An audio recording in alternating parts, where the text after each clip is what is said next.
ಕಾರ್ಯಕರ್ತರು ನೀವು ಸ್ವಲ್ಪ ಬೇಗ ಬರಬೇಕಾಗಿತ್ತು, ನಾವು ವಿಡ್ರಾ ಮಾಡ್ತೀವಿ ಹೇಳೋ ಮಾತನ್ನು ಕೂಡ ಹೇಳಿದ್ರು. ಆದರೆ ಕೊನೆಯ ಸಂದರ್ಭದಲ್ಲಿ ಸಮಯ ಮುಗಿಯಿತು. ಆದರೂ ಕೂಡ ನಾವು ಕೂತ್ಕೊಂಡು ಯಾವ ವಿಚಾರ ಹೇಗಾಯ್ತು ಎಲ್ಲ ಚರ್ಚೆ ಮಾಡಿದ್ವಿ. ನಂತರ ಕೂಡ ಚರ್ಚೆ ಮಾಡಿದ್ರು. ಸಾಮಾನ್ಯ ಮುಖ್ಯಮಂತ್ರಿಗಳು ಕೂಡ ಮಾತಾಡಿದ್ರು, ಕೆಪಿಸಿ ಅಧ್ಯಕ್ಷ ಶಿವಕುಮಾರ್ ಕೂಡ ಮಾತಾಡಿದ್ರು. ಅದು ಮಾತಾದ ನಂತರ ಅವ್ರಿಗೆ ಒಂದು ಮಾತನ್ನು ಹೇಳಿದ್ರು, ನಾನು ಕಟ್ಟ ಕಾಂಗ್ರೆಸ್ಸಿಗ, ನನ್ನ ಇಡೀ ಜೀವನ ಕಾಂಗ್ರೆಸ್ಗೆ ನಾನು ಮುಡುಪಾಗಿಟ್ಟಿದ್ದೀನಿ. 40 ವರ್ಷ ಸನ್ಮಾನ್ಯ ದಿವಂಗತ ಶಾಮನೂರು ಶಿವಶಂಕರ್ ಜೊತೆ, ಮಲ್ಲಿಕಾರ್ಜುನ ಜೊತೆ ಕೆಲಸ ಮಾಡುತ್ತಾ ನಾನು ಯಾವತ್ತೂ ಪಕ್ಷ ಬೇರೆ ಮಾಡಲೇ ಇಲ್ಲ. ಅದಕ್ಕೆ ಕೆಲವು ಘಟನೆಗಳಾಯಿತು, ಕೋಪದಲ್ಲಿ ನಾವು ಫೈಲ್ ಮಾಡಿದೆ, ಮುಖಂಡರು ಕರೆಕ್ಟ್ ಸಮಯಕ್ಕೆ ಬರಲಿಲ್ಲ, ನಾನು ಯಾವಾಗಲೂ ವಿಡ್ರಾ ಮಾಡ್ತೀನಿ ಮಾತನ್ನು ಹೇಳಿದ್ರು. ನಿಜವಾಗ್ಲೂ ನಾವೆಲ್ಲ ಕಾಂಗ್ರೆಸ್ ಪಕ್ಷದ ವತಿಯಿಂದ ಅವರಿಗೆ ಅಭಿನಂದನೆಗಳು ಸಲ್ಲಿಸ್ತಾ ಇದ್ದೇನೆ. ಒಬ್ಬ ಅಪರೂಪದ ರಾಜಕಾರಣಿ, ದೊಡ್ಡ ಮನಸ್ಸು. ಅವರ ಮಗ ಯೂತ್ ಕಾಂಗ್ರೆಸ್ ಇದ್ದಾರೆ, ಅವರ ತಮ್ಮ ಬ್ಲಾಕ್ ಅಲ್ಲಿ ಇದ್ದಾರೆ. ಇಡೀ ಪರಿವಾರ ಕಾಂಗ್ರೆಸ್ ಪಕ್ಷದ ಪರಿವಾರ ಅವ್ರದ್ದು. ಅದರಿಂದ ಇಡೀ ಜೀವನ ಒಂದು ಸಿದ್ಧಾಂತಗಳು ಇಟ್ಕೊಂಡು ಹೋಗ್ತು ಕೆಲಸ ಮಾಡ್ಕೊಂಡು ಬಂದಂತಹ ಸಾದಿಕ್ ಪೈಲವಾನ್ ಅವರು ನಿನ್ನೆ ಬಂದು ಮುಖ್ಯಮಂತ್ರಿಗಳನ್ನ ಭೇಟಿ ಮಾಡಿ, ಸುರ್ಜೇವಾಲ ಅವ್ರ ಭೇಟಿ ಮಾಡಿ, ಕೆಪಿಸಿ ಅಧ್ಯಕ್ಷ ಭೇಟಿ ಮಾಡಿ ಅಲ್ಲಿ ಕೂಡ ಪ್ರೆಸ್ ಕಾನ್ಫರೆನ್ಸ್ ಹೇಳಿದ್ರು. ನಾನು ಶಾಮನೂರು ಶಿವಶಂಕರ್ ಶಿಷ್ಯ, ನಾನು ನನ್ನ ಜವಾಬ್ದಾರಿ ಇವಾಗ ಮಲ್ಲಿಕಾರ್ಜುನ ಸ್ಟ್ರೆಂಥನ್ ಮಾಡಬೇಕು, ಹಾಗೆ ಸಮರ್ಥ ಅತ್ಯಂತ ಹೆಚ್ಚಿನ ಮತಗಳನ್ನು ನಾವು ಗೆಲ್ಲಿಸ್ತೀವಿ ಅನ್ನೋ ಮಾತನ್ನು ಕೂಡ ಈಗಾಗಲೇ ಹೇಳಿದ್ದಾರೆ. ಅದರಿಂದ ಅವ್ರನ್ನ ಭೇಟಿ ಮಾಡೋಕ್ಕೆ ಮತ್ತೆ ನಾವು ಬಂದಿದ್ದೀವಿ. ಮಂತ್ರಿಗಳು ಇವತ್ತು ಅವ್ರ ಮನೆಗೆ ಬಂದು ಅವ್ರಿಗೆ ಒಂದು ದೊಡ್ಡ ಶಕ್ತಿ ಕೊಡುವಂಥ ರೀತಿಯಲ್ಲಿ ನಾವು ಬಂದಿದ್ದೀವಿ. ನಾವೆಲ್ಲ ದೊಡ್ಡ ಪರಿವಾರದವರು, ಕಾಂಗ್ರೆಸ್ ಪರಿವಾರ. ಅದರಿಂದ ಎಲ್ಲ ಸೇರಿ ಒಟ್ಟಾಗಿ ಚುನಾವಣೆ ಮಾಡೋಣ. ಯಾರು ಭಾರತೀಯ ಜನತಾ ಪಾರ್ಟಿ ಇರ್ಬೋದು, ಬೇರೆ ಪಾರ್ಟಿಯವರು ಟೀಕೆ ಮಾಡ್ತಾರೆ, ಸಾದಿಕ್ ಅವರೇ ಆ ಟೀಕೆಗೆಲ್ಲ ನೀವು ಎದುರಕ್ಕೆ ಹೋಗಬೇಡಿ. ಯಾಕಂದ್ರೆ ಬೇಕಂತಾನೆ ಈ ಸಮಾಜನ ಹೊಡೆಯುವಂತ ಕೆಲಸ ಕೆಲವು ಮಾಡ್ತಾರೆ. ಕೆಲವು ವಾಟ್ಸ್ಆಪ್ ಯೂನಿವರ್ಸಿಟಿ ಮೂಲಕ ವಾಟ್ಸ್ಆಪ್ ಅಲ್ಲಿ ಹರಿದಾಡ್ತಾರೆ. ಅದ್ರ ಬಗ್ಗೆ ಏನ್ ಚಿಂತೆ ಮಾಡಕ್ ಹೋಗ್ಬಿಡಿ. ಇಡೀ ಕಾಂಗ್ರೆಸ್ ಪಕ್ಷ ನಿಮ್ ಜೊತೆ ಇದೆ. ಸಾಮಾನ್ಯ ಮಲ್ಲಿಕಾರ್ಜುನ್ ಸಂಪೂರ್ಣವಾಗಿ ನಿಮ್ಮ ಜೊತೆ ಇದ್ದಾರೆ, ನಿಮ್ಮ ಬೆಂಬಲಿಗಿದ್ದಾರೆ. ಇಡೀ ನಮ್ಮ ಕಾಂಗ್ರೆಸ್ ಪರಿವಾರ ನಿಮ್ ಜೊತೆ ಇದೆ. ನೀವು ಕೇವಲ ಯಾವುದೇ ಕಾರಣಕ್ಕೆ ಭಾರತೀಯ ಜನತಾ ಪಾರ್ಟಿಗೆ ಅನುಕೂಲ ಆಗಬಾರ್ದು ಅಂತ ತಾವು ಇವತ್ತು ವಿಡ್ರಾ ಮಾಡಿದ್ರಿ. ಬೆಂಗಳೂರು ಕೂಡ ಪತ್ರಿಕಾಗೋಷ್ಠಿಯಲ್ಲಿ ಹೇಳಿದ್ರಿ, ನನ್ನಿಂದ ಇವತ್ತು ಈ ಕ್ಷೇತ್ರದಲ್ಲಿ ಭಾರತೀಯ ಜನತಾ ಪಾರ್ಟಿಗೆ ಅವಕಾಶ ಸಿಗಬಾರ್ದು, ನಾಳೆ ಸಹ ನಾವು ಉತ್ತರ ಕೊಡೋಕ್ಕಾಗಲ್ಲ ಅಲ್ಪಸಂಖ್ಯಾತರಿಗೆ ಅಂತ ಒಂದೇ ಮಾತು ಇಟ್ಕೊಂಡು ಯಾವುದೇ ಒಂದು ಬೇಡಿಕೆ ಇಲ್ಲದೆ, ಯಾವುದೇ ಒಂದು ಡಿಮಾಂಡ್ ಇಲ್ಲದೆ ಅವರು ನೇರವಾಗಿ ಇವತ್ತು ಬಂದು ಹೇಳಿದ್ರು, ನಾನು ಕಾಂಗ್ರೆಸ್ಗೆ ನಾನು ವಿಡ್ರಾ ಮಾಡ್ತೀನಿ, ನಾನು ಸಪೋರ್ಟ್ ಮಾಡಿ ಹೇಳೋ ಮಾತನ್ನ ಸಾಮಾನ್ಯ ಸಾದಿಕ್ ಪೈಲವಾನ್ ಬಂದು ಹೇಳಿದ್ರು. ಅವರಿಗೆ ನಾನು ಧನ್ಯವಾದ ಮಾಡ್ತಾ, ನಾವು ಮತ್ತೆ ರಿಜ್ವಾನ್ ಅವರು ಮೊನ್ನೆ ಬಂದು ಮತ್ತೆ ನಿರಂತರವಾಗಿ ಮಲ್ಲಿಕಾರ್ಜುನ ನಾವು ಸಂಪರ್ಕ ಮಾಡ್ತಿದ್ವಿ. ಸುರೇಶ್ ಅವರು ಕೂಡ.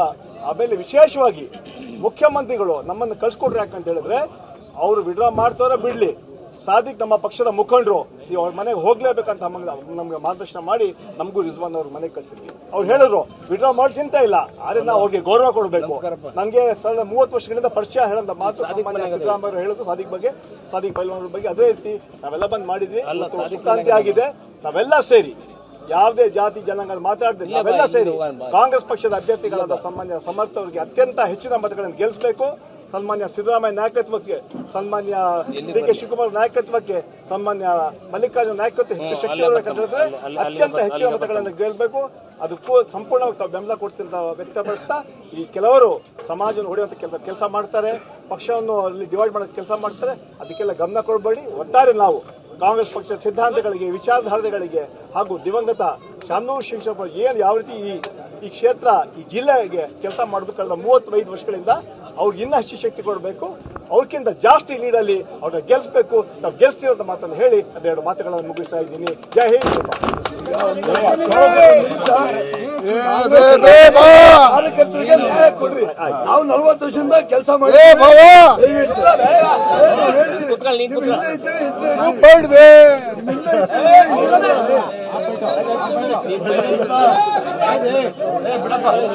ಅವ್ರು ಕೇಳ್ತಾರ ತಪ್ಪೇನಿಲ್ಲ ಬಿಡ್ರಿ.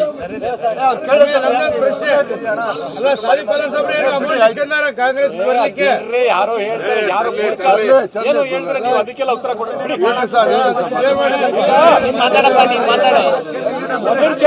ಮಾತಾಡು ಜಲ್ದಿ. ರಿಜ್ವಾನ್ 3:30 ಬಿಡ್ಬೇಕು ಮರಾಯ. ಇವತ್ತು 2ನೇ ಬಾರಿಗೆ ನಾನು ಸಲೀಂ ಅಹಮದ್ ರವರು ಸಾದಿಕ್ ಪೈಲ್ವಾನ್ ಅವ್ರ ಮನೆಗೆ ಬಂದಿದ್ದೇವೆ. ಇವತ್ತು ನಮ್ಮ ಜೊತೆಗೆ ವಿಶೇಷವಾಗಿ ತಮ್ಮ ಜಿಲ್ಲಾ ಉಸ್ತುವಾರಿ ಮಂತ್ರಿಗಳು ಎಸ್ ಮಲ್ಲಿಕಾರ್ಜುನ್ ಅವರು ಸೇರಿ ನಮ್ಮ ಜೊತೆಗೆ ಸಾದಿಕ್ ಪೈಲ್ವಾನ್ ಅವ್ರ ಮನೆಗೆ ಬಂದಿದ್ದಾರೆ. ಬೈರತಿ ಸುರೇಶ್ ಅವರು ಬೆಂಗಳೂರಿಂದ ನಮ್ಮ ಜೊತೆಗೆ ಬಂದಿದ್ದಾರೆ. ನಮ್ಮ ಸ್ನೇಹಿತರು ಇಬ್ಬರು ಶಾಸಕರು ಪ್ರದೀಪ್ ಈಶ್ವರ್ ಅವರು ಮತ್ತು ಶ್ರೀನಿವಾಸ್ ಅವರು ನಾವಿಲ್ಲಿದ್ದೀವಿ. ಯಾಕಿದ್ದೀವಿ, ಉದ್ದೇಶ ಏನು, ಅದನ್ನು ಫಸ್ಟ್ ನಾವು ತಿಳ್ಕೋಬೇಕು. ನಮ್ಮೆಲ್ಲರ ಗುರಿ ಸಾಮಾನ್ಯವಾಗಿ ಮನಸ್ತಾಪ ಆಗ್ಬೋದು, ಬೇರೆ ಬೇರೆ ಅಭಿಪ್ರಾಯ ಇರ್ಬೋದು, ಅಥವಾ ರಾಜಕೀಯದ ಆಕಾಂಕ್ಷೆ ಇರ್ಬೋದು. ಆದರೆ ಗುರಿ ಒಂದಿದೆ. ಅದೇನ್ ಗುರಿ ಅಂದ್ರೆ ನಮ್ಮ ರಾಜ್ಯದಲ್ಲಿ ಯಾವ ಕೋಮುವಾದಿ ಪಕ್ಷನೂ ಅಧಿಕಾರಕ್ಕೆ ಬರಬಾರ್ದು. ಬಿಜೆಪಿಗೆ ಅವಕಾಶ ಮಾಡಿಕೊಟ್ರೆ ಸಮಾಜವನ್ನು ಒಡೆದಾಕ್ತಾರೆ, ಬೇರೆ ಬೇರೆ ಮಾಡ್ತಾರೆ. ಸೋಳೋಜಿ ಸರ 2 ಮಿನಿಟ್ ಬೇರೆ ಬೇರೆ ಮಾಡ್ತಾರೆ. ನಾವು ಅಣ್ಣನ್ ತಮ್ಮರಿಗೆ ಹೇಗಿದ್ದೀವಿ ಇಡೀ ರಾಜ್ಯದಲ್ಲಿ, ಇವತ್ತು ಸನ್ಮಾನ್ಯ ಸಿದ್ದರಾಮಯ್ಯನವರ ನಾಯಕತ್ವದ ಸರ್ಕಾರ, ಕಾಂಗ್ರೆಸ್ ಪಕ್ಷದ ಸರ್ಕಾರ ಯಾವ ರೀತಿ ಕೆಲಸ ಮಾಡ್ತಾ ಇದೆ ಅದು ಬಿಜೆಪಿಗೆ ಸಹಿಸ್ಕೊಳ್ಳೋದಕ್ಕೆ ಆಗ್ತಾ ಇಲ್ಲ. ಮೊನ್ನೆವರೆಗೂ ಬಹಳ ಖುಷಿ ಇದ್ರು, ಸಾದಿಕ್ ಪೈಲ್ವಾನ್ ಅವ್ರು ನಿಂತ್ಬಿಟ್ಟವ್ರೆ, ಏನೋ ಮಾಡಿ ಅವರು ಓಟ್ ಹೊಡೆದ್ಬಿಟ್ರೆ ನಾವು ಹೇಗೋ ಪಾರ್ ಮಾಡ್ಬಿಡೋಣ ಅಂತ ಬಿಜೆಪಿಯವರು ತುಂಬಾ ಖುಷಿಯಾಗಿದ್ರು. ಈಗ ಏನಾಯ್ತು, ಮಲ್ಲಿಕಾರ್ಜುನ್ ಅವರು ಸಾದಿಕ್ ಪೈಲ್ವಾನ್ ಅವರು ಅಣ್ಣ ತಮ್ಮಂದರಾಗಿ ಮುಂಚೆಯಿಂದಾನೇ ಇದ್ದಾರೆ, ಈಗ ಜೊತೆಗಾದ್ರು. ಯಾಕೆ ಜೊತೆಗಾದ್ರು? ಸಾದಿಕ್ ಅವ್ರಿಗೆ ಏನೋ ಲಾಭ ಆಗುತ್ತೆ ಅಥವಾ ಮಲ್ಲಿಕಾರ್ಜುನ್ ಅವ್ರ ಲಾಭ ಆಗುತ್ತೆ ಅಂತಲ್ಲ. ಈ ಬಿಜೆಪಿ ಅಂತ ಕೋಮುವಾದಿ ಪಕ್ಷಕ್ಕೆ ಅಧಿಕಾರದಿಂದ ದೂರ ಇರಬೇಕು. ದಾವಣಗೆರೆಯಲ್ಲಿ ಇರ್ತಕ್ಕಂಥ ವಾತಾವರಣ ಸುಖವಾಗಿ ಇರಬೇಕು ಅಂತ ಹೇಳಿ ಒಂದೇ ಉದ್ದೇಶದಿಂದ ಸೇರಿದ್ದೇವೆ. ಬೇರೆ ಉದ್ದೇಶ ಇಲ್ಲ, ಯಾವ ಕಂಡೀಷನ್ ಇಲ್ಲ, ಯಾವ ಇದಿಲ್ಲ. ಬೈರ್ತಿ